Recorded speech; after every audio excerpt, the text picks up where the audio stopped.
The election may be over, but the work to cure the economy is just starting for President Obama in his second term. For more, I'm joined by John Losky, chief economist at Moody's Capital Markets. Good to see you, John, first of all. Same here. Markets don't seem too excited. What do you expect to happen here at the Open?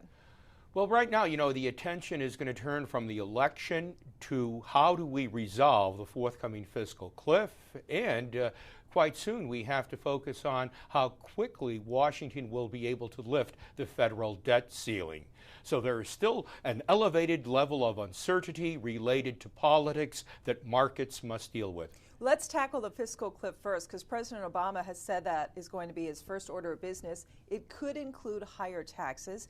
What would that potentially mean for investors and the economy if that is the course? Well, that would be a negative for the equity market if we have higher income taxes on upper income individuals as well as higher taxes on capital gains and dividends. So I think for the time being, if we're lucky, the equity market will move sideways until this matter is settled somehow. But what I'm afraid of is that it is going to take a dive, a disruptive dive by equity prices in order to prompt Washington into coming up with a solution that is acceptable both politically and economically. But what does that mean without higher taxes? Just deep enough spending cuts? There might be a broadening of the tax base. There might be a lot of trade-offs that will take place between the Republican House and the Democratic Senate. If the fiscal cliff isn't resolved and done quickly, is the U.S. credit rating at risk? I will decline to comment on that particular matter for the simple reason that my comment could be misinterpreted. Okay, understood, but certainly it'll be something we'll be talking about. It's still a major factor that markets will be very much concerned with. Okay, let's move to unemployment. We know there has been some improvement, but unemployment still, based on historic standards, stubbornly high. How's the president going to tackle that? I mean, we've waited for that number to continue to come down and really haven't seen it. Well, he's going to have difficulty over the near term convincing businesses to take more risk for the purpose of generating more jobs. My gut reaction to the election results is that businesses, especially smaller businesses, will proceed with even greater caution until the fiscal cliff is resolved. And they're going to be very interested in the type of framework with which fiscal cliff issues are settled. So are the markets really essentially in the same spot they were yesterday? We still have a divided Congress and we'll have the same president.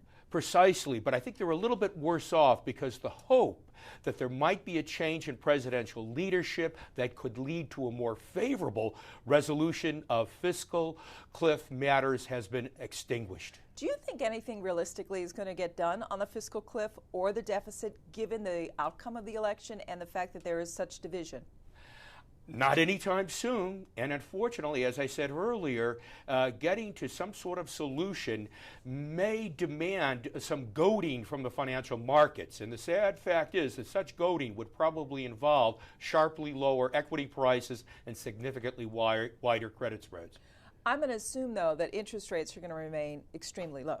Right, and I wouldn't be surprised if this morning President Obama is writing a thank you note to Ben Bernanke, because if it wasn't for quantitative easing providing unnecessary buoyancy to the U.S. economy, the outcome of the election could have been far different. Look, nobody wants to pay higher taxes. Nobody wants to give up anything, right? So if there's spending cuts, nobody's going to win, essentially, if there is an agreement hammered out. What is, in Wall Street's view, the ideal solution to the fiscal cliff and deficit problem? Well, I think the ideal solution would be extraordinary efforts to curb entitlement spending over time, extend the Bush tax cuts, as well as perhaps broaden the tax base as the preferred means of increasing tax revenues.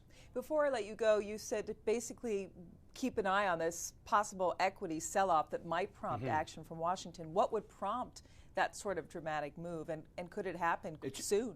it would be a change in market sentiment for whatever reason. Maybe, again, it would deal with the ongoing stagnant performance by profits and business sales. Then the equity market begins to see that businesses plan to further curtail capital spending. They cut back on hiring intentions, and that's enough to push share prices sharply lower, and perhaps with the only benefit of finally forcing Washington into taking some sort of corrective action.